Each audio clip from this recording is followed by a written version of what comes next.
Welcome. Let me talk a little bit about cleaning your room or cleaning your living space. You know, it's funny because this is one of the most popular things Jordan Peterson would suggest when it comes to getting your shit together, getting your life together.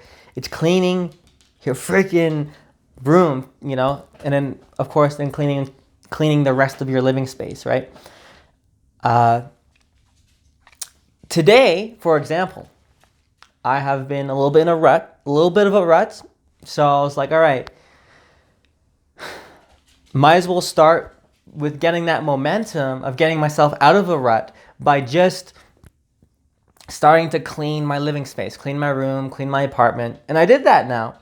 And I already feel better. Like for me, like I've noticed, like it drives me crazy. It drives me nuts when I have my living space like being cluttered. Like you just noticed it. Like it's a little annoyance, a little tiny annoyance. But this reminds me on just kind of like how self-actualization works in general. Got Leah here. So how self-actualization works in general, where you have to slay the dragons when they're small, and it's not, your problems in life do not arise, well, usually they do not like hit you like a train. Usually they fester in the corners, and like when it comes down to the basics of your own self-actualization, the fundamentals, it's keeping your living space clean. It's going to bed on time, waking up on time, working out every day, eating the healthy foods. These are the fundamentals. As soon as you see a little bit swaying in, one area of these, like suffering, you will notice a trend of deterioration. You'll notice a trend of chaos festering in the background. And so slay these dragons when they're small. Clean your living space regularly. It's actually a very good indicator of how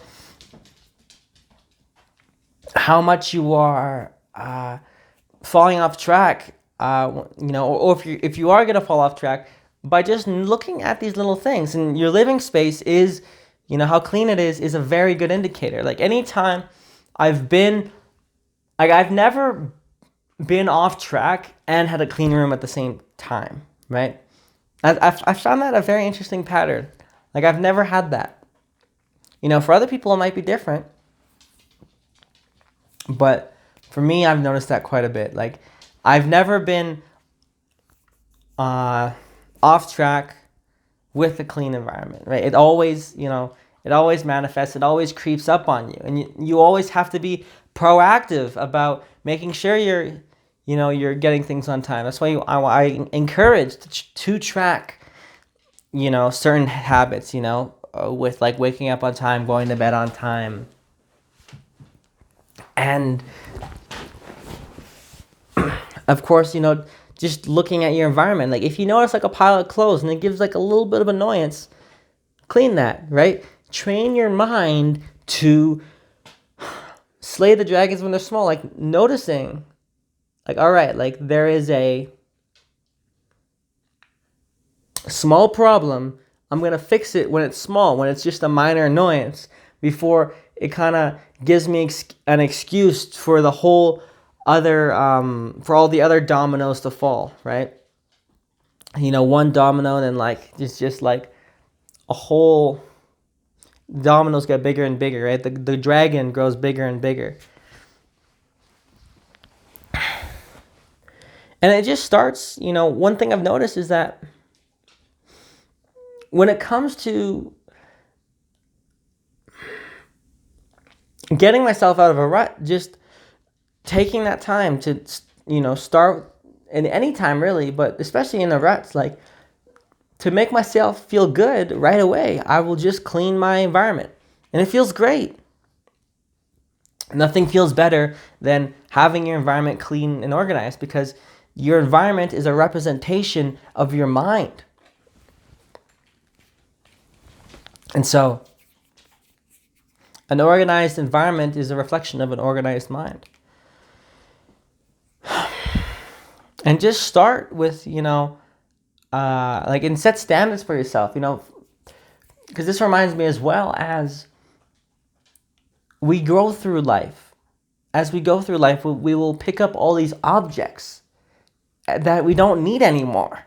It's like, hello, let's get rid of all this junk. Let's get rid of all this crap, And what's keeping us to these objects and keeping these things is our attachment to them. But we develop so much unnecessary attachment to these objects. It's like, come on, really?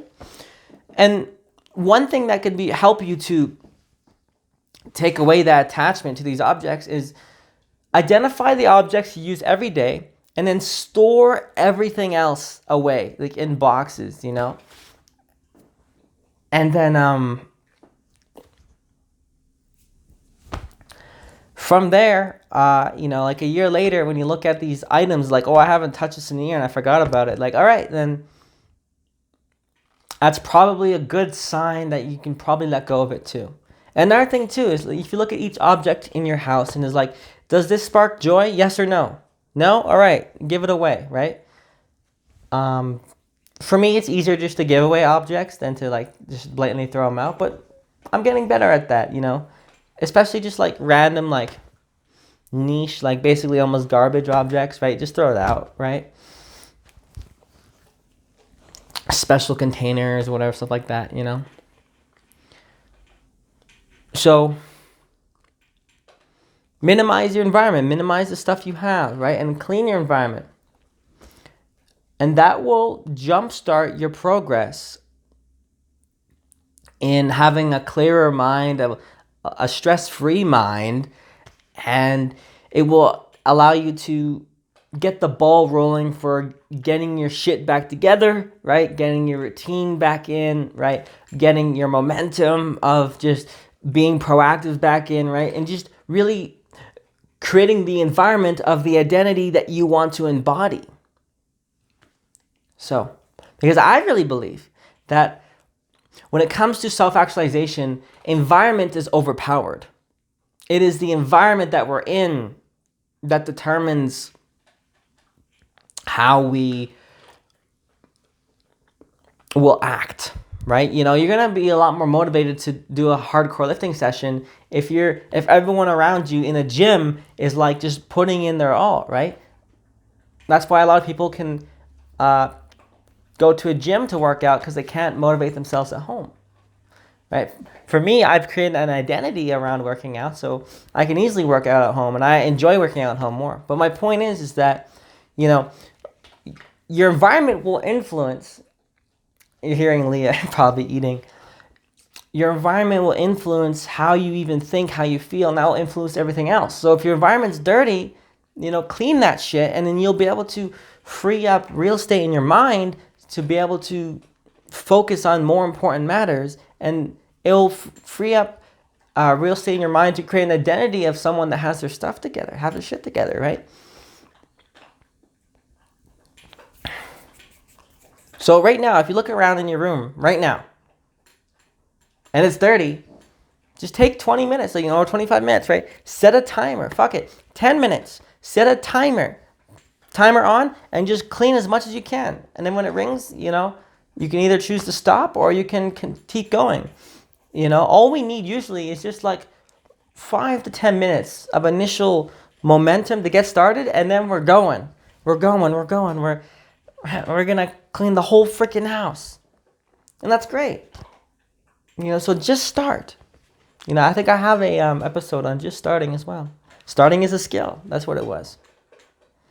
So just start to have that habit to make your environment clean, clear, organized, and you'll just feel way better. And you'll jumpstart getting yourself out of a rut. So with that, I'd like to thank you for watching, and I will see you in the next one.